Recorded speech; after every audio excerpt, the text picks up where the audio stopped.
पोरांनी काय केलंय नेमकं इथं? काय रे पोरं नाही रावण चिकुले नाव काय लिहिलंय त्याच्यावर? निर्दय सरकार.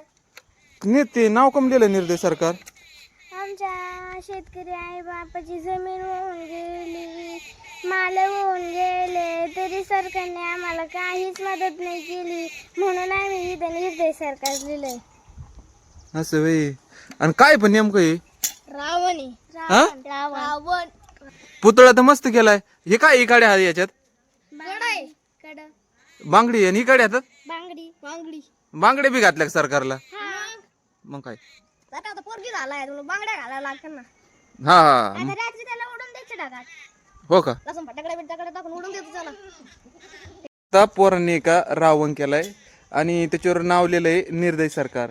आणि पोरं म्हणतात याला संध्याच्याला पेटून द्यायचंय. तर निर्दय सरकार त्यांनी नाव कमवून लिहिलंय त्याच्यावर.